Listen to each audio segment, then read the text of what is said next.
ये हमने केंद्र सरकार से कुछ मांगे रखी है, अगर कहो तो मैं बोल के बता सकता हूँ। बड़ा बोला तो चंद्रशेखर है, मैं खुला बोल रहा और मैं डरता भी नहीं इस चीज़ से। मैंने पहले भी चंद्रशेखर को प्री प्लान बीजेपी ने खड़ा किया गया है, आरएसएस का आदमी है, मैं खुला बोल रहा हूँ। और ये बात मैं आज से नहीं कई साल से कहता आ रहा हूँ। बीजेपी उसे खड़ा कर रही है क्योंकि उसे इस यूपी में से किसी तरह बहन जी को डैमेज करना, और वो इसने काम कर दिया। चंद्रशेखर को तो जानबूझ के भेजा गया, जानबूझ के निकाल लिया। चंद्रशेखर को इतनी बड़ी बड़ी एक चीज बताओ, अगर सरकार का सपोर्ट ना होता चंद्रशेखर को, तो चंद्रशेखर क्या 300 से बहुजन समाज पार्टी थी, मान्यवर साहब कांसीराम जी ने पार्टी बनाई थी, तो और लोगों को आजाद समाज पार्टी बनाने की क्या जरूरत थी, बहुजन मुक्ति पार्टी बनाने की क्या जरूरत थी, या अन्य संगठन बनाने की क्या जरूरत थी। जब समता सैनिक दल परम पूज्य बाबा साहब दे गए थे, साहब कांसीराम जी बाम साहब दे गए थे, तो क्या जरूरत थी भीम आर्मी और ये भीम आर्मी वगैरह। भीम आर्मी को कहूँगा, भीम आर्मी ने सबसे ज्यादा गंदगी मचाई है।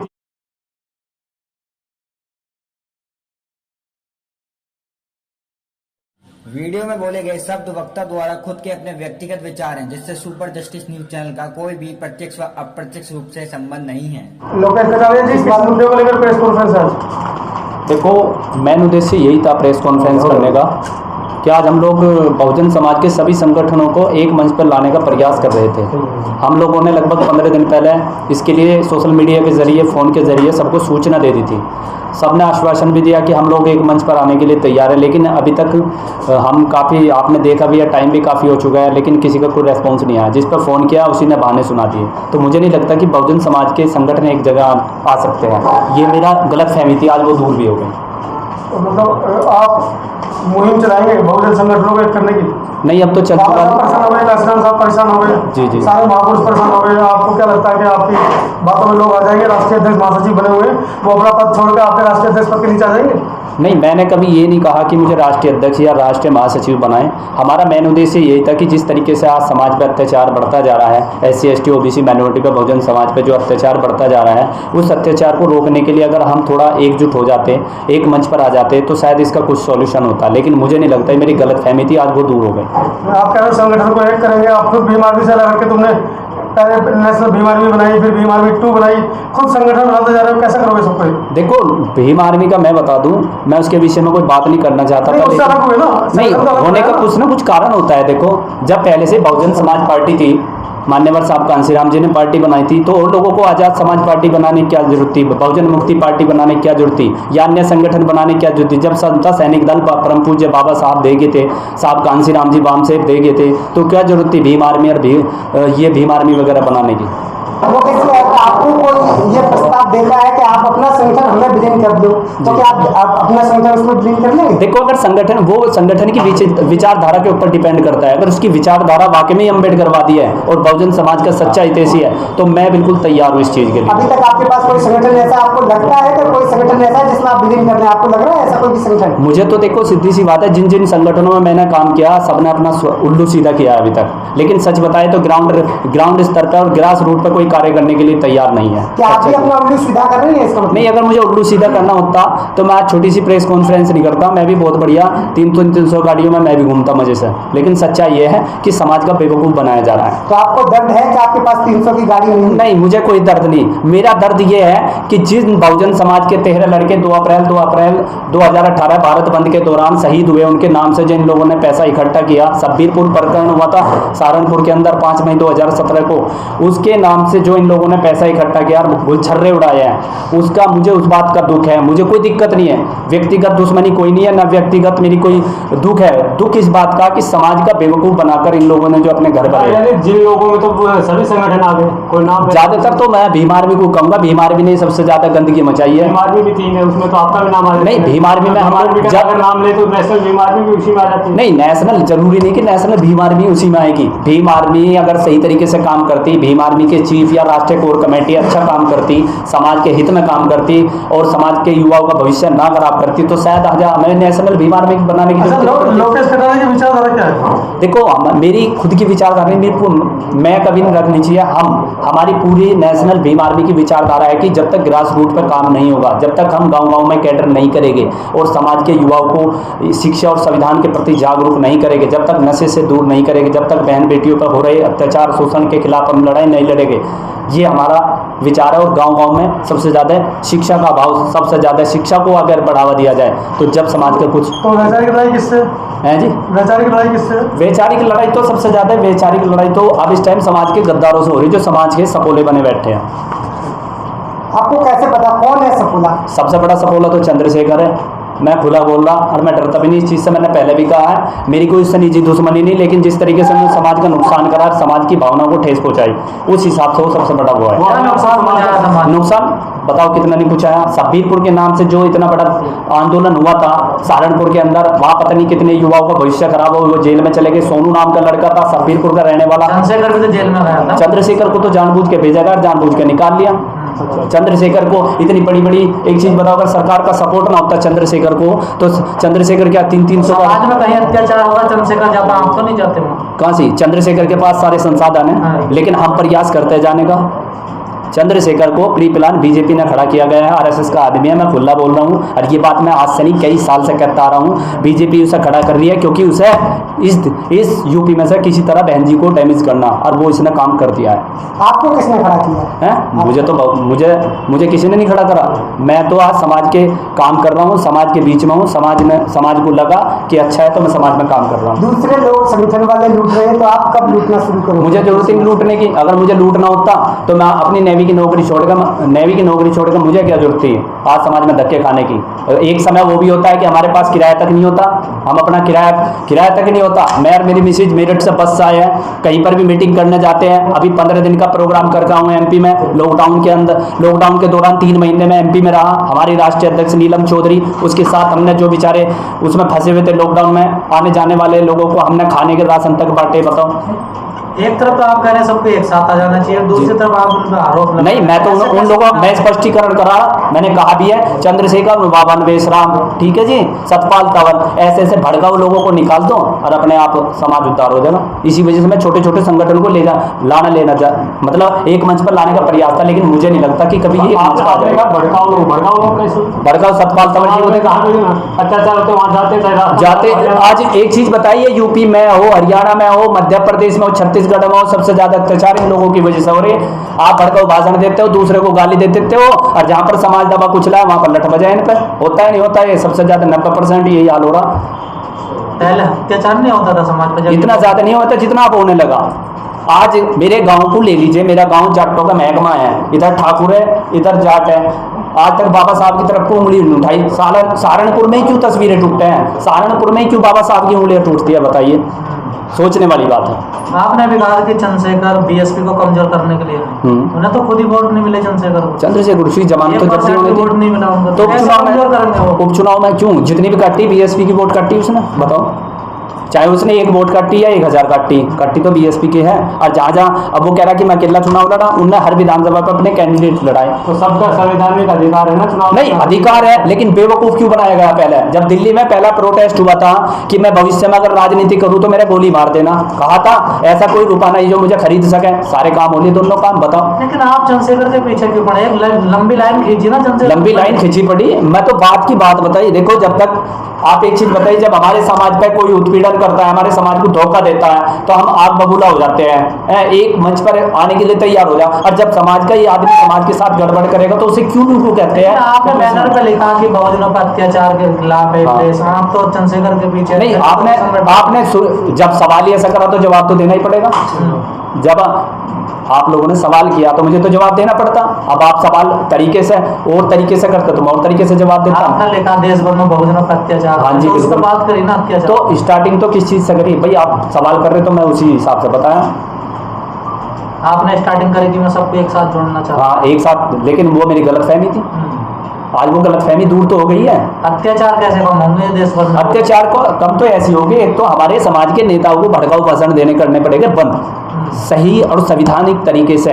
अपने को समझा लो, दूसरों को गाली देने की जरूरत नहीं है। और दूसरी बात, एकजुटता के साथ जब तक गांव-गांव में कैडर नहीं करेंगे, जब तक अपने लोगों को नशे से नहीं बचाएंगे, गलत काम से नहीं बचाएंगे, तब तक शोषण और अत्याचार रहेगा, जब तक एकजुटता में नहीं गए। और शिक्षा की ओर ले जाओ, क्योंकि परम पूज्य बाबा साहब ने ये कहा था, शिक्षित बनो, संघर्ष करो और संगठित रहो। शिक्षा के मामले मामले में हम जीरो, संगठित के मामले में ऐसे एक पिट रहा तो दूसरा खड़ा हुआ देख रहा, और संघर्ष क्या में कर रहे हैं, उल्टे सीधे कामों में कर रहे हैं। कैडर की परिभाषा क्या है आपके यहाँ? कैडर की परिभाषा ये है कि हम लोग गांव-गांव जाते हैं, सबसे पहले लोगों को घर घर से बुलाने का कार्य करते हैं, जिसमें हमारी बहन बेटियां और युवा और बुजुर्ग भी रहते हैं। उन्हें सबसे पहले बताते हैं कि जो हमारे महापुरुषों ने बलिदान दिया है, सोटली करके बताते हैं कि जो जो बलिदान दिया उसके बारे में बताते हैं। जैसे परम पूज्य बाबा साहब, संत शिरोमणि गुरु रविदास जी, भगवान तथागत गौतम बुद्ध जी, पेरियर साहब होगी, और अपने ज्योतिबा फूले जी हो गए, साहब कांसीराम जी हो गए, और आदरणीय बहन जी हो। लोकेश, अब आपको क्या लगता है जिस प्रकरण से आप पूरे विश्व में फेमस हुए, वो आपने सहारनपुर में वो कबाड़ी का ठेला लगाया था, नहीं, मुजफ्फरनगर में जी, वो उसमें पछता रहे हो आप? नहीं पछता। अभी आपने अपने वक्तव्य में कहा कि हमें दूसरों को भड़काना छोड़ना पड़ेगा और अपनों को मनाना पड़ेगा, तो उस प्रकरण में पछता रहे हो? नहीं, वो देखो, वो तो भड़काने वाला मामला था। हाँ, पछता गए, जमानत जब्त हुई, जी, कितने दिन कितने महीने बिना जमानत के आपको जेल में जाना पड़ा, तो उसमें पछतावा है? पछतावा उस चीज़ से नहीं, पछतावा वैसे नहीं, जो मैंने करा अच्छा करा, लेकिन पछतावा इस चीज़ का हम लोग कर तो देते हैं, लेकिन ये उंगली लगाने वाले लगा देते हैं, लेकिन जब साथ नहीं देते, यही प्रॉब्लम होती है। हम लोगों ने क्यों उतारी थी, इसका भी रीज़न सुनो। हमने मुजफ्फरनगर जिले में लगभग सैकड़ों बमों में से ये तस्वीरें उतरवा के हमने नदियों में बहाई थी, लेकिन उसका रीज़न ये था कि किसी तरह चंद्रशेखर, हमें इतना ज्ञान नहीं था, हम खुद कह रहे कि हम मैच्योर नहीं थे, एक जोश था, युवा जोश, अंधभक्त बन के लगे हुए थे। हमें लगा कि भाई अपने समाज का कोई भाई आया है हमारे बीच हमारी आवाज़ उठाने के लिए, इसी वजह से हम लोगों ने वो उतारा था, मगर किस तरह छोड़ गए। 25 जून 2017 में उत्तराखंड गुड़ मंडी मंगलोर में भी हमने रोड जाम किया था, जिसका खामियाजा आज लोग भुगत रहे हैं हम लोग। तो उस चीज़ के लिए हम लोगों ने ये करा था, लेकिन जब देखा कि हम जेल में पड़े, उन लोगों ने हमारा पता तक नहीं लिया, जिन लोगों की वजह से किया, तब जाके हमें पछताना हुआ कि हमने वाकई में गलत किया था। लेकिन मेन चीज़ क्या है, हमें माइंड से निकालना, ना कि घरों से। ये चीज़ आप समझे, हम उस टाइम नहीं समझ पाए, लेकिन अब समझ रहे हैं कि हमें दिमाग में से निकालना अपने लोगों को, ना कि घरों में से। जब उनके कट्टर बनने से रोकना पड़ेगा, क्योंकि कट्टर बन के, केवल कट्टर बन के ये हो रहा है इस टाइम, कट्टर बन के अपने ही दुश्मन खड़े हो जाते हैं। है तो अब भी हम कट्टर, हमें पता कट्टर रह गए हमेशा, लेकिन हमने देखा 90% लोग हमारे दुश्मन, अपने ही लोग दुश्मन बन जाते हैं अगर कट्टर बन जाते हैं, अपने ही लोग कटवाने का काम करते हैं।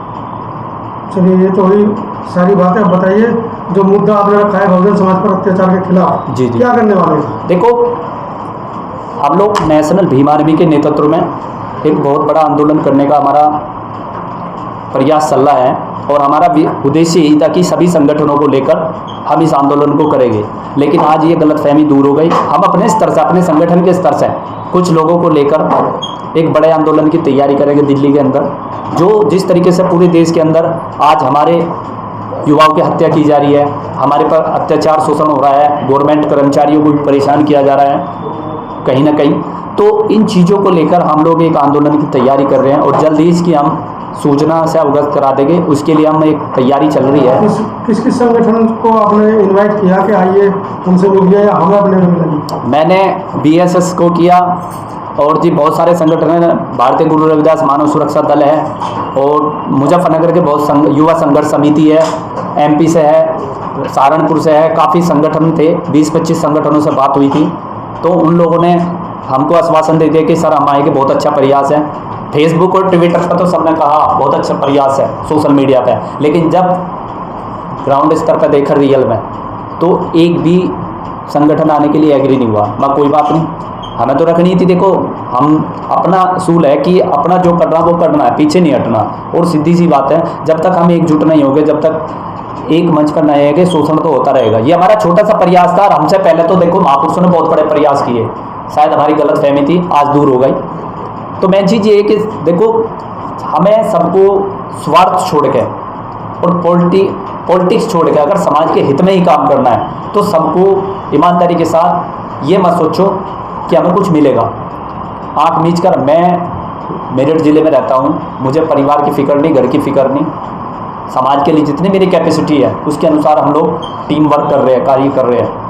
मेरी चंद्रशेखर भाई से या सतपाल तंवर से या वहाँ बेसराम जी से, इन लोगों से मेरी कोई निजी दुश्मनी नहीं है, लेकिन विचारधाराओं के प्रति जिस प्रकार से आप आरोप लगा रहे, तो लग तो रहा है कोई निजी प्रॉब्लम नहीं। निजी मेरी कौन सी, उन्होंने मेरे खेत में कौन सा वे कुछ बो रहे हैं, या मेरी कोई खेती बटरी बताइए, मेरी कोई निजी दुश्मनी नहीं है, लेकिन विचार की दुश्मनी है। 2 अप्रैल 2018 में भारत बंद हुआ। तो क्या आपने इस मुहिम के लिए उन संगठनों को भी कॉल किया? किन से? जिनके पे आप आरोप लगा रहे हैं? मैं तो उनकी ज़िंदगी में ना तो उनके साथ हूँ ना जाऊँ। वो कहते हैं ना, गंदगी में अगर घुस जाओ तो गंदे हो जाते हैं। हकीकत बात तो ये है। मतलब कुछ संगठनों को आप छोड़ के चल रहे हैं? मैं कुछ संगठनों को छोड़ के, समाज के संगठन में कहेंगे बहुजन समाज के, जो दूसरों के टुकड़ों पर नाच रहे हो और दूसरों के हड्डी चाट रहे हो, तो मैं क्या समाज का वो करेंगे बताइए। बसवा साहब, दिल्ली में आपको कमान दी गई है, क्या आपकी रणनीति है दिल्ली में? देखो जी, दिल्ली में जो मैं जय भीम नमो बुद्धाय, दिल्ली में जो मेरे कमांड दी गई है, मैं उसको अपने मन से तन मन से करने के लिए तैयार हूँ। लेकिन अगर मेरा बहुजन समाज मेरे साथ इसी तरीके से ऐसे ही साथ देगा तो फिर तो मैं भी मजबूर हो जाऊँगा। क्या अपील कर रहे हैं? आज मीडिया बुलाई है, मीडिया के द्वारा क्या आप मैसेज देना चाह रहे हैं? मैं यही देना चाहता हूँ कि हम अगर संगठित होंगे, एकत्र होंगे, संघर्ष करेंगे तभी कुछ होगा। मैंने जिसको भी बोला वही कह रहे हाँ हम आएंगे। और ये जितने मेरे कार्यकर्ता हैं, इनके भी एक मेरे 2-4 आए हैं बेचारे, ये मोमडन है, बहुत लगाव करता है बच्चा। मैंने अन्ना नगर में प्रोग्राम किया था, इस बच्चे ने मेरे बहुत ज़्यादा सहयोग किया, बहुत अच्छा प्रोग्राम रहा वहाँ भी। लेकिन यहाँ तो मैं कुछ भी नहीं देख रहा हूँ। वहाँ कम से कम मेरी कॉलोनी के लोग तो मेरे साथ हो जाते हैं खड़े, मेरे पूरी कॉलोनी मेरे साथ खड़ी हो जाती है। लेकिन यहाँ देख रहा हूँ तो कोई आए नहीं। दिल्ली प्रदेश अध्यक्ष है, लोगों को जोड़ने की जिम्मेदारी है आपके पास। जी जी, खाली कॉलोनी थोड़ी जोड़ोगे, 7 विधानसभा है। हाँ जी, हाँ जी। दिल्ली 70। देखिए साहब, मैंने तो अभी शुरुआत ही की है, तो जितना होगा मैं सहयोग करूँगा। दिल्ली में तो खैर मुझे तकरीबन सभी जानते ही हैं, और मैं रिटायर हूँ कम्युनिकेशन से। 2019 में मैं रिटायर हो गया था, तो मैं तो अभी समाज सेवा में ही लगा हूँ। जहाँ भी मुझे बुलाएंगे समाज सेवा के लिए मैं तैयार हूँ। पार्टी में ज्वाइन करना ही नहीं चाहता, संगठन के साथ हूँ। लोकेश जी, सवाल ये है कि बहुजन समाज पर अत्याचार के लिए आपने प्रेस कॉन्फ्रेंस बुलाई जी जी, और उन संगठनों को भी आपने अपील की आने की आज की प्रेस कॉन्फ्रेंस में। जी सर। अगर यही हाल रहा तो बहुजन समाज का आखिर होने क्या वाला आगे भविष्य? देखो, सच्चाई बता दूं, इसमें मैं भी हूँ। आज एक कड़वा सच बता दूं, ये गाँवों में और पिटेंगे। ये जितने भी संगठन बने हुए हैं ना, ये राष्ट्रीय अध्यक्ष, इसमें मेरी भी गिनती है, मैं भी पिट सकता हूँ। अगर ये इसी तरीके से चलते रहे और एकजुट नहीं हुए और ऐसे ही चलता रहा, तो ये गाँवों में जैसे मीटिंग करने जावे ना, पिटने का काम और कर रहे हैं, पिटे गए और ये। क्योंकि अब समाज भी उब चुका है। इतने सारे संगठन, किस किस का साथ दे, किस किस के साथ खड़े हो। अगर यही सब एक जगह आ जाए, कथित प्रयास तो यही था कि सब एक जगह आ जाए, तो बहुत बढ़िया। समस्या यहाँ एक दूसरा, यहाँ कंडीशन ये है कि एक दूसरा छोटे होने को तैयार नहीं। सब सोचते हैं कि अपील क्या करना चाहिए? अपील तो मेरा सभी संगठनों से ये है, अभी भी कह रहा हूँ मैं भाई, अगर आप हम लोगों को ये कहते हैं अन्य संगठन कि भाई आप एक गांव के छोटे कार्यकर्ता बन के काम करो, तो हम गांव के कार्यकर्ता बनने के लिए तैयार हैं। झुकना तो पड़ेगा किसी को ना किसी को, और इसके लिए पहल हम सबसे पहले तैयार कर रहे हैं। हम अपने संगठन को, अगर ऐसी बात है और सभी संगठन एक जगह आना चाहते हैं, तो सबसे पहले हम अपना संगठन बंद करके हम बिल्कुल एक आम नागरिक और एक आम भीम सैनिक बनकर काम करने के लिए तैयार है। कटारिया जी, आपने कहा अभी कि समाज उब चुका है संगठनों से, बिल्कुल, इतने संगठन बन चुके हैं। जी जी। आप पे विश्वास क्यों करें? देखो, मैं नहीं कहता मेरे पे विश्वास करो, मेरे पे विश्वास मत करो, हमारे कार्य पे विश्वास करो। हमारा काम बोलता है, ना कि नाम बोलता है। हम जमीनी स्तर पर काम कर रहे हैं, ग्रास रूट पर, और ऑन रिकॉर्ड के तौर पे। मैं ये नहीं कह रहा सोशल मीडिया से पता करो। आप जिन जिन राज्यों की हम लिस्ट दे देंगे, जिन जिन जिलों में गए उनकी लिस्ट दे देंगे, आपको आने जाने की सारी फैसिलिटी मिलेगी वहाँ पे। आप पता कर सकते हो कि हमने कार्य कितना किया है, क्योंकि आदमी का नाम नहीं बोलता, काम बोलता है। अच्छा, एक चीज़ और मैं दिखाना चाहता हूँ कि हमने केंद्र सरकार से कुछ मांगे रखी है, अगर कहो तो मैं बोल के बता सकता हूँ। बता दीजिए, कुछ बता दीजिए। ये हमने सबसे पहली मांग है, समस्त भारत में primary, junior high school, inter college, विश्वविद्यालयों में टेस्ट के तौर पर, यानी मौखिक रूप से, एक जैसे क्लास में 1 घंटा पढ़ाया जाता है हिंदी इंग्लिश का, इस तरीके से संविधान पढ़ाया जाना चाहिए। SC ST OBC माइनॉरिटी के गरीब छात्राओं को खेल कूद व शिक्षा से संबंधित विशेष सुविधाएं उपलब्ध कराई जाए। नंबर 2, समस्त भारत में प्राइमरी स्कूल में मिड डे मील पोषण आहार में अच्छी गुणवत्ता का आहार मिलना चाहिए। अगर इसमें कोई मिलावट करता है तो उसके विरुद्ध सख्त कार्रवाई होनी चाहिए। नंबर 3, SC ST एक्ट को 9वीं सूची में रखा जाए। ये बहुत अहम सवाल है। SC ST एक्ट को 9वीं सूची में रखा जाए। अगर SC ST एक्ट 9वीं सूची में रखा जाता है तो हमारा एक्ट मजबूत हो जाएगा, एक तरीके से लॉक हो जाएगा, फिर उसके साथ कोई छेड़खानी नहीं कर सकता। नंबर 4, देश भर में 2 अप्रैल 2018 भारत बंद में अनुसूचित जाति के शहीद हुए भीम सैनिकों के इस महापर्व दिवस के अवसर पर राष्ट्रीय अवकाश तौर पर घोषित होना चाहिए। 2 अप्रैल नंबर 6, 2 अप्रैल 2018 को भारत बंद के आंदोलन में SC ST के युवाओं पर फर्जी तरीके से दर्ज मुकदमों को तुरंत हटाया जाए जाना चाहिए एवं भारत बंद के शहीद भीम सैनिकों के परिवार वालों को भारत सरकार द्वारा सम्मान प्रदान किया जाना चाहिए। नंबर 7, राजस्थान, मध्य प्रदेश, झारखंड, बिहार, उत्तर प्रदेश व अन्य राज्यों में अनुसूचित जाति जनजाति के लोगों को घोड़ी पर बारात न निकालने पर कुछ शरारती तत्वों द्वारा बारातें रोके जाती है और उन पर अत्याचार होता है। उन शरारती तत्वों पर सख्ताई से शिकंजा कसा जाए और एक विशेष तौर से प्रशासनिक टीम बनाई जाए। नंबर 9, कक्षा 1 से लेकर इंटरमीडिएट तक के कोर्सों में परम पूज्य बाबा साहब डॉक्टर भीमराव अंबेडकर जी के जीवन के बारे में, उनके महान कार्यों के बारे में उल्लेखनीय रूप से प्रकाशित किताबों में प्रकाशित कर छात्र छात्राओं को पढ़ाया जाना अनिवार्य है। नंबर 9, SC ST के सरकारी कर्मचारियों के पदोन्नति में आरक्षण, पदोन्नति में वृद्धि होनी चाहिए। नंबर 10, SC ST के छात्र छात्राएं जिनकी निर्धारित से ज़्यादा अधिक अंक प्राप्त करने वाले छात्र छात्राओं को जनरल कैटेगरी में चयनित किया जाए। नंबर 11, बहुजन समाज के महापुरुषों व संतों के स्थलों को राष्ट्रीय पर्यटन केंद्र के रूप में जोड़ा जाए। नंबर 12, न्यायपालिका में SC ST के जजों का प्रतिनिधित्व किया जाना चाहिए। ये हमारी 12 मांगे हैं। ये हम बाकायदा माननीय भारत सरकार को, बाकायदा राष्ट्रपति जी को ये हम एक लेटर फैक्स किया जाएगा संगठन के लेटर पैड पर। ये हमारी मांगे है। मांगे तो खैर हमें भी पता पूरी नहीं होगी, लेकिन एक कथित प्रयास है और आपकी बहुजन मीडिया के द्वारा ये कदम उठाया जाए। मैं सच बताऊँ आपसे, मैं उनका कोई जिक्र नहीं करना चाह रहा था, लेकिन अक्सर देखा मैंने अपनी बहुजन मीडिया, माइंड मत करना मेरी बात को, ज़्यादातर यही क्वेश्चन सबसे ज़्यादा आता है मेरे। मैंने कई जगह बड़ी, वहाँ मुजफ्फरनगर में भी प्रेस कॉन्फ्रेंस की थी, वहाँ भी यही क्वेश्चन आया। लेकिन क्या आपको क्वेश्चन जब पूछते हैं तो सवाल का जवाब भी देना पड़ता है, क्योंकि हमारे कब बना के तो बोलने नहीं जाता, हमारे दिल से बोलते हैं, जो सच है वो बोलते हैं। चलिए ठीक है, थैंक यू।